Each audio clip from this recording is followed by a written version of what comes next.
तो बच्चे लोग हम लोग पढ़ रहे हैं स्ट्रेट लाइन मेथड, और लास्ट क्लास में आपको एक नंबर कराया था और बोला था 2-3 बार प्रैक्टिस करना। ठीक है, तो आशा करता हूँ आप प्रैक्टिस कर लिए होगे।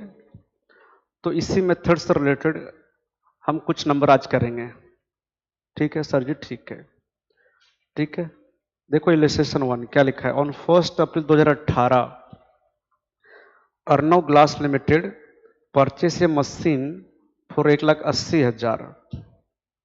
मशीन खरीदे 1,80,000 में, फिर 12,000 खर्चा किए हैं उसका भाड़ा पे, है ना। मशीन को लाने के लिए भाड़ा दिए हैं 12,000, मतलब 8,000 खर्चा हुआ उसका इरेक्शन के ऊपर, है ना, मतलब इंस्टॉलेशन में। फिर बोलता है on the date of purchase it was estimated that the effective life of the machine will be 10 years.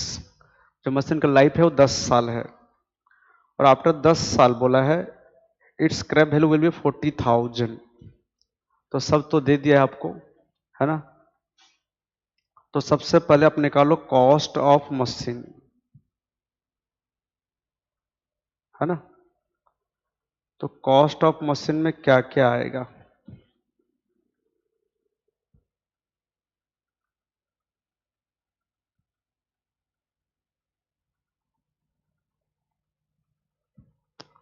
हाँ, सबसे पहले क्या निकाल लो आप, कॉस्ट ऑफ मशीन।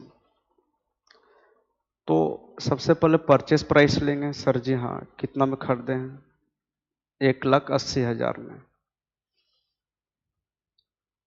फिर भाड़ा दिए हैं, है ना, carriage on purchase of machine कितना, 12,000। ये वन टाइम पेमेंट है तो ये भी ऐड होगा। फिर इरेक्शन का खर्चा आपका है कितना सर जी, 8,000, तो ये भी ऐड होगा। और तो कुछ है नहीं सर जी, नहीं।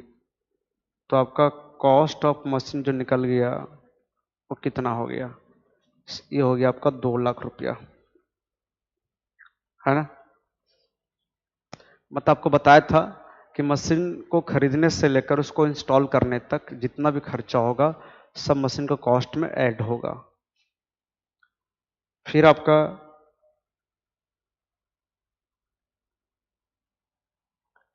एस्टिमेटेड लाइफ जो है मशीन का वो है 10 ईयर्स।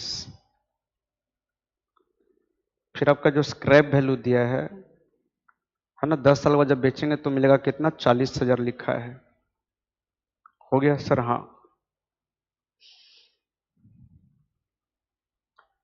तो आपका डेप्रिसिएशन कितना होगा। तो डेप्रिसिएशन का फॉर्मूला था अपना cost of machine minus scrap value by estimated life in years, है ना। तो चलो कॉस्ट आपका है 2 लाख, स्क्रैप वैल्यू है 40,000, लाइफ है 10 ईयर्स। तो ये आपका हो जाएगा 1,60,000 बाय 10, 16,000 डेप्रिसिएशन होगा हर साल, है ना। 16,000 का डेप्रिसिएशन होगा हमारा हर साल।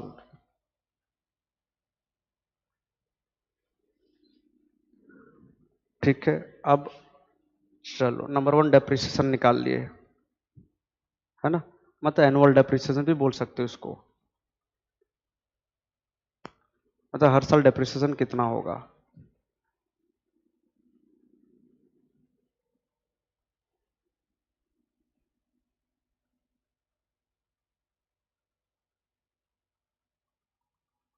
ये हो गया आपका एनुअल डेप्रिसिएशन। अच्छा, अगर मान लो आपको रेट ऑफ डेप्रिसिएशन निकालने बोला है,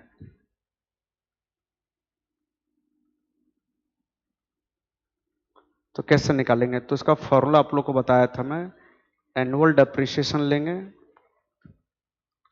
उसको डिवाइड करेंगे कॉस्ट ऑफ एसेट मतलब कॉस्ट ऑफ मशीन से, और इनटू कर देंगे 100। तो आपका एनुअल डेप्रिसिएशन 16,000 रुपया है, कॉस्ट आपका 2 लाख रुपया है, इनटू कर देंगे 100। तो ये आपका आ जाएगा rate of depreciation 16,000 into 100 divide by कितना, 2 लाख, 8%, रेट ऑफ डेप्रिसिएशन 8%, है ना। कुछ बहुत आसान नंबर था। इलिस्ट्रेशन 2 देखो क्या लिखा है, from the following transactions of a concern prepare machinery account. आपको यहाँ पर मशीनरी अकाउंट बनाने बोल दिया है ना। ऑन 31 मार्च 2018, एंडिंग 31 मार्च 2018, ठीक है। इसका मतलब आपका जो ईयर है यहाँ पर कैलेंडर ईयर नहीं है, फाइनेंशियल ईयर है ना। जो स्टार्ट होगा 1 अप्रैल 2017 को और ख़त्म होगा 31 मार्च 2018 को, है ना सर जी। हाँ, क्या क्या क्वेश्चन ने बोला है देखो। अप्रैल 1 को बोला है एक सेकेंड हैंड मशीन खरीदे हैं 40,000 में। फिर उसी डेट को लिखा है देखो कि 10,000 खर्चा किया on repair for making it serviceable. मतलब जो सेकेंड हैंड मशीन खरीदे हैं, जो सेकेंड हैंड मशीन खरीदे हैं उसको रिपेयर में 10,000 खर्चा किए हैं। तो आपको बताया था अगर कोई मशीन खरीद रहे हम लोग, है ना, और खरीद के रिपेयर कर रहे हैं तो वो क्या होगा, रिपेयरेबल के खर्चा नहीं बढ़ेगा, मशीन का वैल्यू बढ़ेगा। तो यहाँ पर जो 10,000 खर्चा किए हैं मशीन का रिपेयर में, वो आपका मशीन का कॉस्ट में ऐड हो जाएगा, मतलब, है ना, मशीन का कॉस्ट में ऐड हो जाएगा। फिर बोलता है सितंबर 30 को एक और मशीन खरीदे हैं 20,000 में, ठीक है। फिर दिसंबर 31 को बोलता है कि रिपेयर में खर्चा किए 2,000। तो बच्चे लोग ये जो रिपेयर में खर्चा किए हैं ये हर साल करते हैं, मतलब ये रेगुलर का खर्चा है, रिकरिंग है, मतलब ये आपका रेवेन्यू एक्सपेंडिचर है ना। तो ये मशीन का कॉस्ट में मत ऐड कर देना, है ना, इसको आप मशीन का कॉस्ट में मत ऐड कर देना, ठीक है। ये आपको खाली कंफ्यूज करने के लिए यहाँ दिया हुआ है, ठीक है। ये वाला रिपेयर ऐड होगा क्योंकि ये मशीन खरीद के तुरंत रिपेयर कराए हैं, है ना। ये 10,000 ऐड होगा क्योंकि आपको मैं पहले बताया भी हूँ कि अगर कोई सेकेंड हैंड मशीन खरीद रहे हैं और उसको रिपेयर करा रहे हैं तो उससे क्या होगा, रिपेयरेबल का खर्चा नहीं बढ़ेगा, मशीन का वैल्यू बढ़ेगा। डेप्रिसिएशन 10% है, ऑन स्ट्रेट लाइन मेथड है, ये नहीं लिखा हूं बस स्ट्रेट लाइन मेथड है ये। चलो बना लेते हैं एक तो मशीनरी अकाउंट, छोटा सा तो बनेगा, 1 साल का तो बनाना है।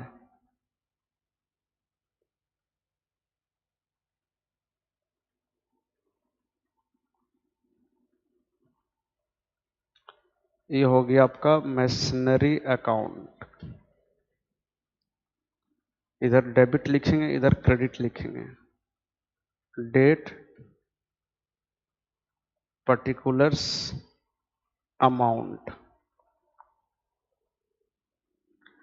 डेट, पर्टिकुलर्स और अमाउंट।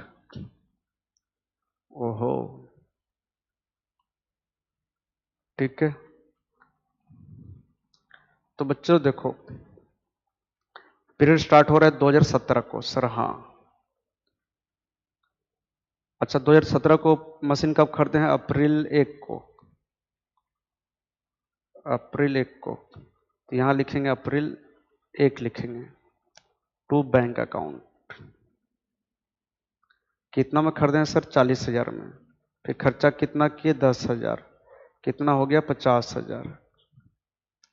फिर देखो उसी साल सितंबर 30 को एक और मशीन खरीदे हैं 20,000 में, सितंबर 30 को। तो फिर से लिखेंगे टू बैंक। कितना में खरीदे हैं सर जी, 20,000 में, है ना। और इसमें कुछ ऐड नहीं होगा, है ना सर जी। हाँ, तो अब और तो कुछ नहीं है, नहीं है तो साल खत्म कब होगा, 2018 को। कब, 31 मार्च को। तो साल के एंड में क्या दिखाएंगे, डेप्रिसिएशन दिखाएंगे, है ना बच्चों लोग। साल के एंड में हम लोग क्या दिखाएंगे, डेप्रिसिएशन। तो पहला मशीन तो अप्रैल 1 से था, मतलब साल भर था। तो जो पहला मशीन का डेप्रिसिएशन है वो साल भर का आएगा। 50,000 का कितना, 10%, 5,000। दूसरा मशीन सितंबर 30 को खरीदे थे, तो अक्टूबर, नवंबर, दिसंबर, जनवरी, फरवरी, मार्च, 6 महीने रहा। तो 20,000 का 10% आपका 2,000 आया, साल भर का 6 महीना का 1,000, तो टोटल डेप्रिसिएशन हो गया कितना आपका 6,000। ठीक है सर। हाँ, तो 70,000 वैल्यू था दोनों मशीन का मिला के। 70,000 में से 6,000 घट गया तो बचा कितना 64,000। खत्म हो गया। कितना आसान है देखो, बाय बैलेंस कैरेड डाउन हो गया। इतना ही बोला था इस नंबर में।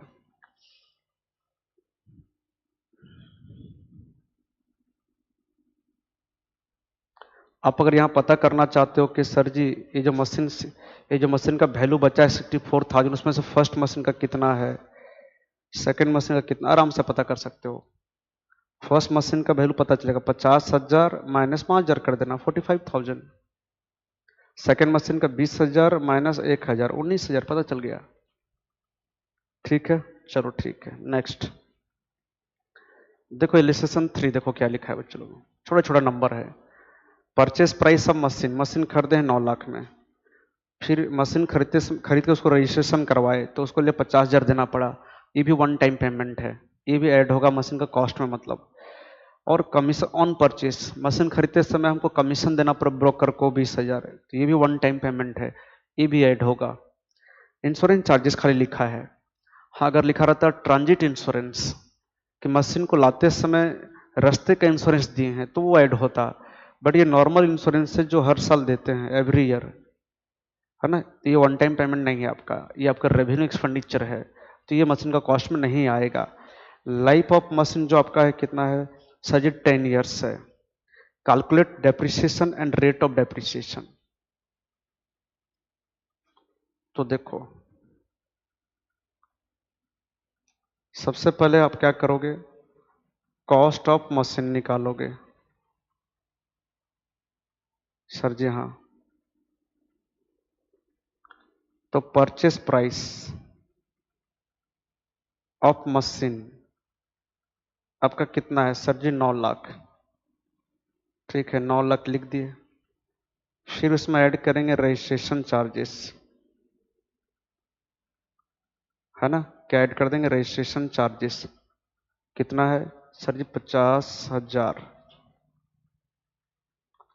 फिर इसमें ऐड कर देंगे कमीशन ऑन परचेस, है ना, commission on purchase of machine 20,000। और ये जो इंश्योरेंस दिए हैं 30,000 वो नहीं आएगा, है ना, क्योंकि वो रिकरिंग एक्सपेंस है। और जो पेमेंट रेगुलर होता है वो नहीं आता है मशीन का कॉस्ट में। तो ये हो गया कॉस्ट ऑफ मशीन आपका निकल गया कितना, 9,70,000। ठीक है सर, ठीक है। दूसरा बच्चों देखो, आपको दिया होगा मशीन का लाइफ दिया होगा, तो एस्टिमेटेड लाइफ आपको दिया है मशीन का कितना, 10 ईयर्स। स्क्रैप वैल्यू भी दिया रहेगा। सर जी नहीं, इस नंबर में नहीं दिया है, तो आपका स्क्रैप वैल्यू हो जाएगा 0।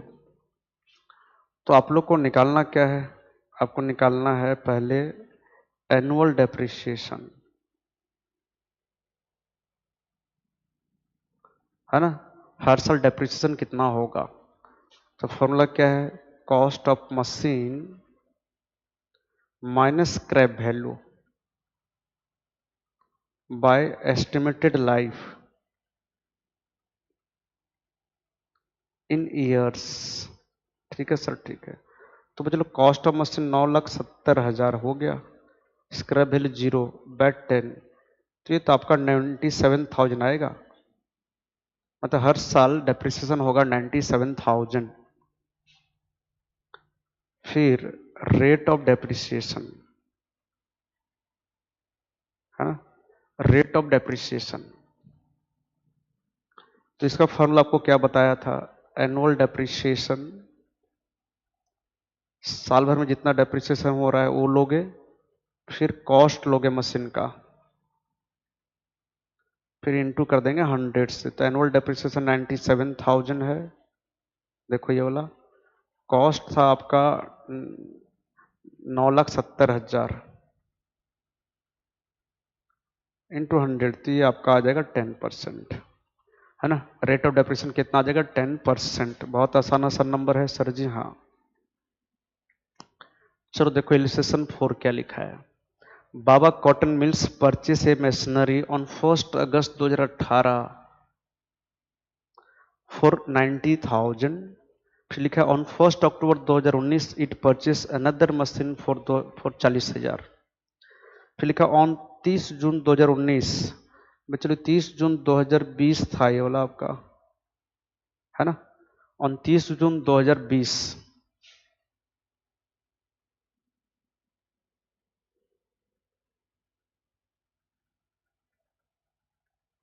है ना। It sold off the first machine purchase in 2018 for 58,000 and on the same date purchase a new machinery for 1 lakh. ठीक है। Depreciation provided 20% on original cost each year. Accounts close हो रहा है 31 मार्च को। So the machinery account for 3 years. 3 साल का machinery account बोला है। वो 3 साल कौन कौन सा होगा देखो तो थोड़ा सा। फर्स्ट ईयर होगा हमारा 1 अप्रैल 2018। ठीक है। 1 अप्रैल 2018।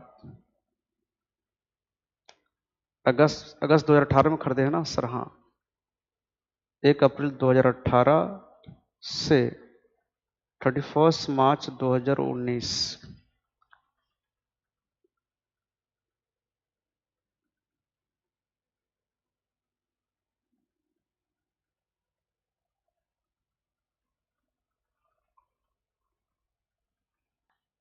और आपका जो सेकेंड ईयर होगा बच्चे लोग, वो होगा 1 अप्रैल 2019 को स्टार्ट होगा, खत्म कब होगा? 31 मार्च 2020 को। और जो थर्ड ईयर है वो आपका स्टार्ट होगा 1 अप्रैल 2020 को और खत्म होगा 31 मार्च 2021 को।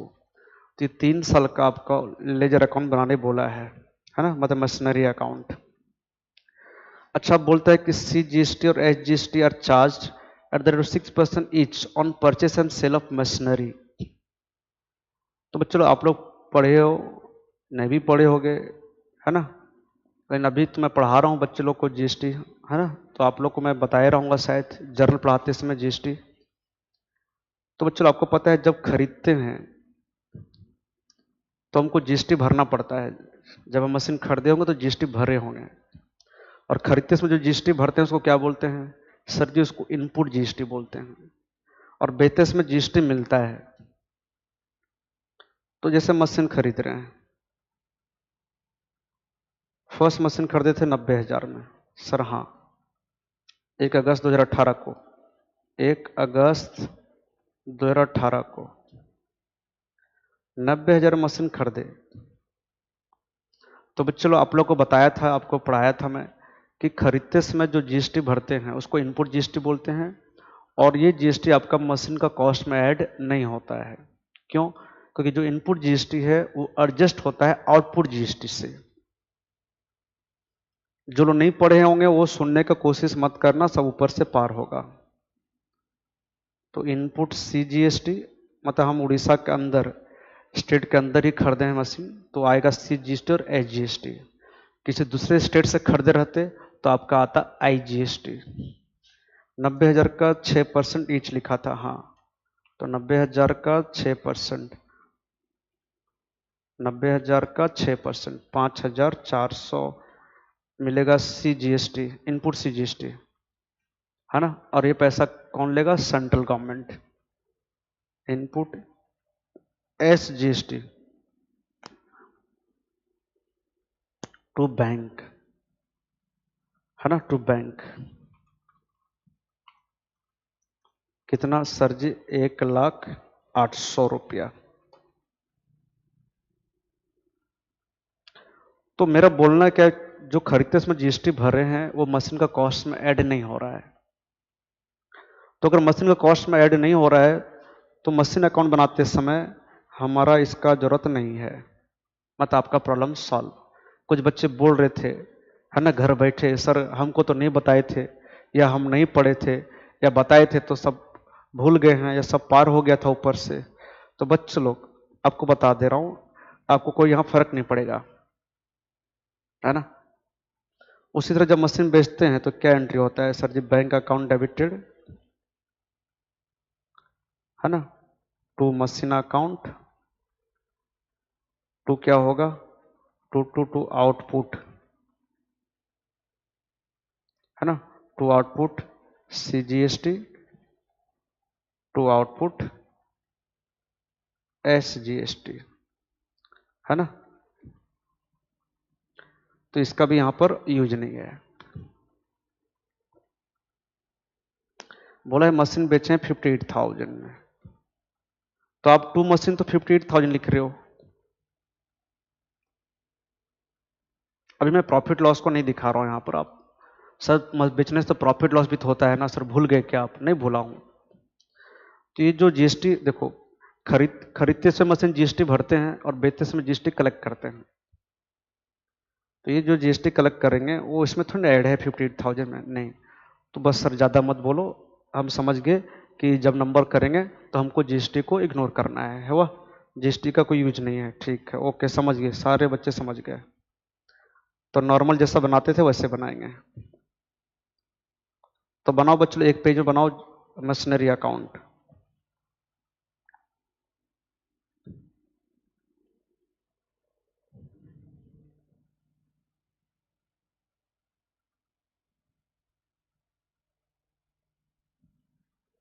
क्या है बार बार?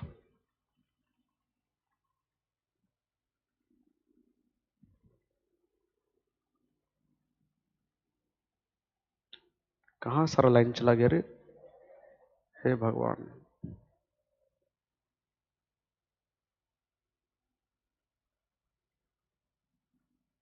लास्ट में नंबर छोड़ दूंगा, तुम लोग खुद करना, अब आसान हो गया आपके लिए।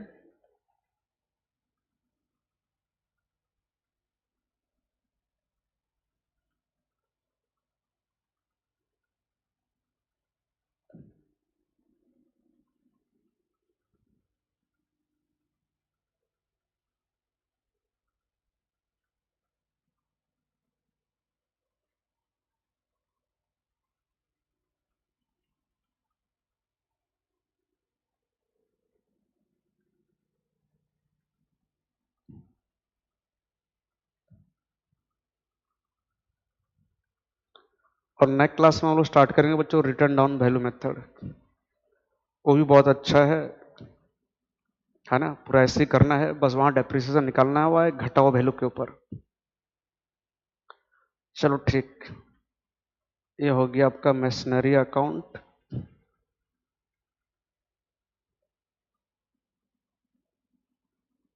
Date particulars amount, date particulars amount, sir ये सब हम लोग लिख लेंगे, आप आगे बढ़ो तो ठीक है। सबसे पहले बच्चों लोग बताओ 2000 पीरियड कब स्टार्ट हो रहा है सर? 2018 को। अब ठीक है ना सर? हाँ, बट 2018 में देखो पहला जो मशीन खरीदे हैं वो खरीदे हैं अगस्त 1 को 90,000 में। तो यहाँ लिखेंगे अगस्त 1 टू बैंक अकाउंट, कितना लिखेंगे सर जी? 90,000 लिखेंगे, है ना। ठीक है, अब देखो नेक्स्ट दूसरा मशीन कब खरीदे हैं सर? 40,000 का मशीन खरीदे हैं 1 अक्टूबर 2019 को। अब ये 1 अक्टूबर 2019 कहाँ आ रहा है? फर्स्ट ईयर के अंदर आ रहा है क्या सर जी? नहीं, 1 अक्टूबर 2019 यहाँ आ रहा है, सेकेंड ईयर के अंदर आ रहा है ना। देख लो, ये है 1 अप्रैल से 31 मार्च, है ना। 1 अप्रैल 2019 से स्टार्ट है, तो 1 अक्टूबर 2019 भी इसी सेकेंड ईयर में आएगा। इसका मतलब जो सेकेंड मशीन है वो फर्स्ट ईयर में नहीं खरीदे हैं, सेकेंड ईयर में खरीदे हैं। तो जब आपको फाइनेंशियल ईयर देता है अप्रैल टू 31 मार्च, तो थोड़ा सा आपको ध्यान रखना पड़ेगा डेट का भी। कैलेंडर ईयर में प्रॉब्लम नहीं होता है थोड़ा। चलो, तो फर्स्ट ईयर खत्म भी हो गया। तो बच्चों लोग यहाँ लिख देंगे 90,000 और यहाँ 90,000। तो डेप्रिसिएशन सर कौन दिखाएगा? तो फर्स्ट ईयर खत्म कब होगा? 2019 का 31 मार्च को।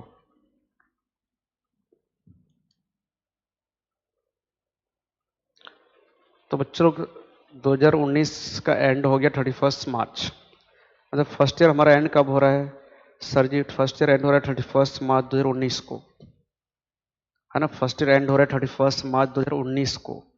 देखो आप लिखे हो ऊपर में, तो यहाँ लिखेंगे साल के एंड में क्या होगा? डेप्रिसिएशन होगा। कितना सर जी? 90,000 का शायद 20% था ना बच्चों लोग? रेट ऑफ डेप्रिसिएशन कितना था? हाँ 20% था। 20% है। कितना महीना के लिए? देखो अगस्त में खरीदे थे मशीन, तो अगस्त सितंबर अक्टूबर नवंबर दिसंबर जनवरी फरवरी मार्च, 8 महीना के लिए 8/12 करेंगे तो 90,000 का 20%, 12,000 डेप्रिसिएशन निकला 8 महीना का।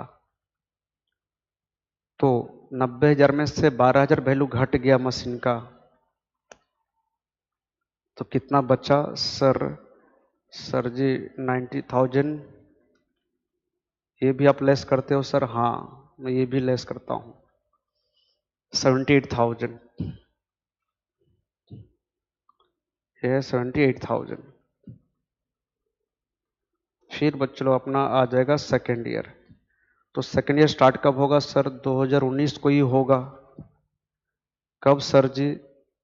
अप्रैल 1 को यहाँ लिखा हुआ है, और आपको पता है ये 31 मार्च 2019 था, तो उसका नेक्स्ट डेट होगा अप्रैल 1। तो अप्रैल 1 को यहाँ लिखेंगे टू बैलेंस BD 78,000।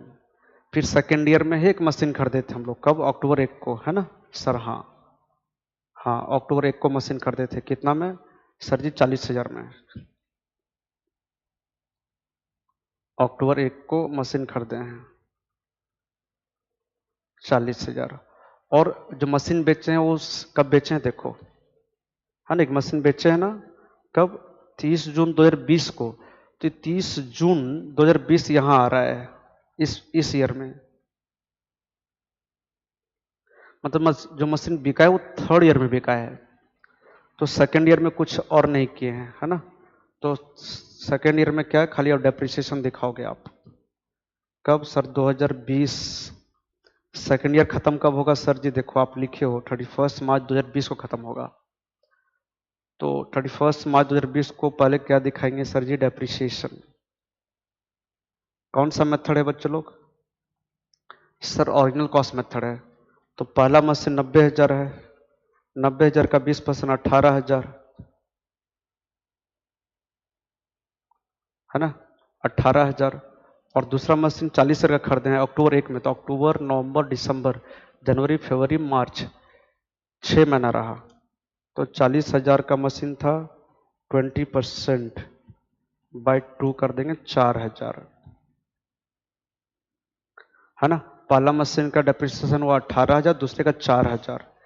कितना हो गया सर जी? 22,000। तो 78,000 वैल्यू था पहला मशीन का, दूसरे का 40,000। 78,000 प्लस 40,000, ये हो गया 1,18,000। 1,18,000,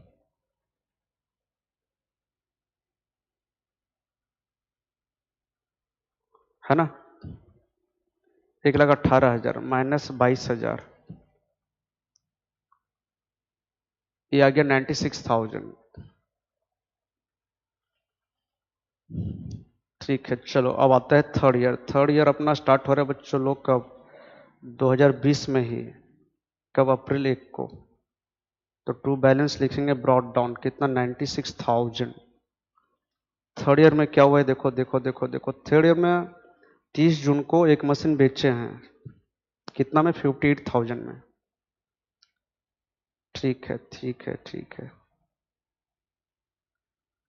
2020 को ही बेचे हैं, है ना सर जी? हाँ 30 जून को।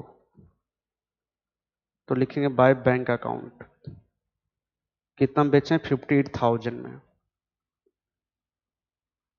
और सेम डेट में 30 जून 2020 को एक मशीन खरीदी भी हैं सर जी, कितना में? 1 लाख में। देखो 1 लाख में खरीदे हैं, बस इतना ही है ना सर? हाँ।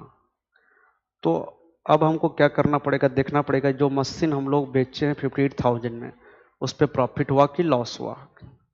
तो चलते हैं इसके लिए वर्किंग नोट में। तो ये कुछ ज़्यादा जगह लग गया, यहाँ पर मिटा देता हूँ।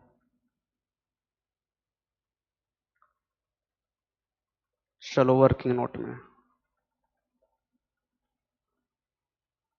कैलकुलेशन ऑफ प्रॉफिट और loss on sale of machine. तो ये बोलता है जो मशीन बेचे, कौन सा बोलता है? First machine. फर्स्ट मशीन में तो ये वाला जो अगस्त 1 को खरीदे 2018 को। तो value of machine sold on 1 August 2018 90,000। आपको बताया था ना, आपको प्रॉफिट लॉस पता करना है तो क्या करना पड़ेगा, जिस दिन मशीन बेचे हैं वो दिन मशीन का वैल्यू कितना था पता करना पड़ेगा। इसके लिए क्या करना पड़ेगा, जब से मशीन खरीदे हैं, है ना, तो मशीन खरीदने से लेकर उसको बेचने तक का डेप्रिसिएशन लेस करना पड़ता है। तो लेस डेप्रिसिएशन फॉर 8 मंथ था ना सर जी? हाँ, ये पूरा मशीन बिका है तो पूरा 90,000 लिया, 90,000। तो 90,000 का 20%, अच्छा ये तो यहाँ तो निकाले थे हम लोग पूरा फर्स्ट मशीन का सर। हाँ, कितना? 12,000। ठीक है, 12,000। तो ये आ गया तुम्हारा 78,000। ये वैल्यू कब का है? ये हो गया वैल्यू ऑफ मशीन ऑन 1 अप्रैल 2019।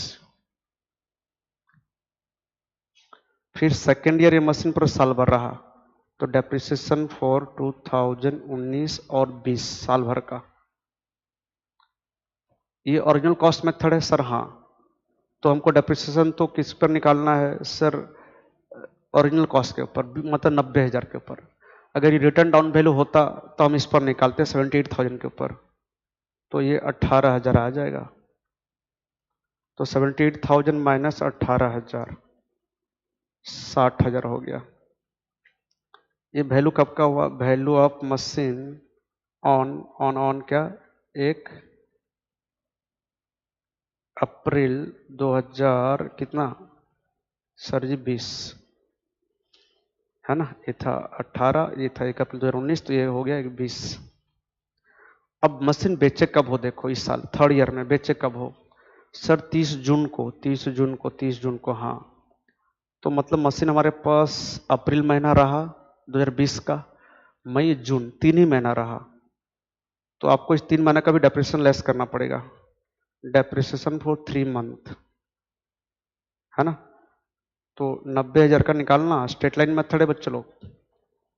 90,000 का 20% 3 महीना के लिए, है ना? 90,000 का 20% तो आपका होता है 18,000 बाय 12 इंटू 3, 4,500, 4,500। तो ये हो गया वैल्यू ऑफ मशीन ऑन एक क्या,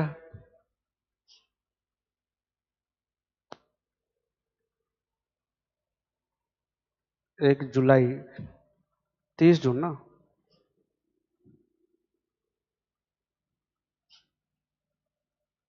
ऑन 30 जून 2020, 60,000 माइनस 4,500, 55,500। मतलब जिस दिन मशीन बेचे, बच्चे लोग देखो रे, जिस दिन मशीन बेचे उस दिन वैल्यू 55,500 था, लेकिन हम उसको बेचे, सोल्ड किए कितना में सर? 58,000 में दिया हुआ है।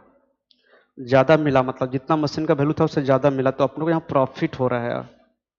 क्या हो रहा है? प्रॉफिट हो रहा है। Profit on sale of machine कितना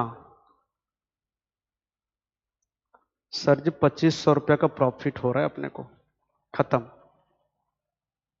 तो प्रॉफिट निकल गया। तो प्रॉफिट आपका, लॉस आता है मशीन अकाउंट का क्रेडिट साइड में, तो इधर आएगा। सेम डेट लिखना, 30 जून को ही लिखना, क्या, to statement of profit and loss account, 2,500 का प्रॉफिट हुआ।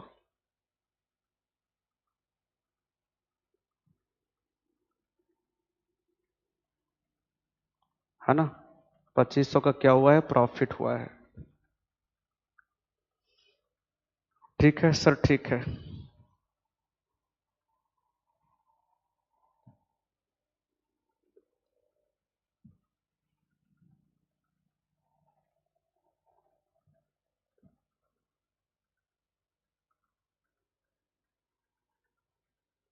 ठीक है सर, ठीक है।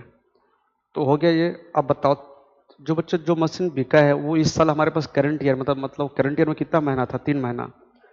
तो 3 महीना का डेप्रिसिएशन तो आपको दिखाना ही पड़ेगा सर जी, हाँ।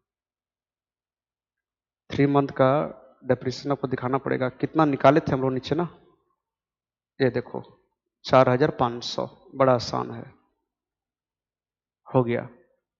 तो फिर आएगा आपका 2021, 31 मार्च।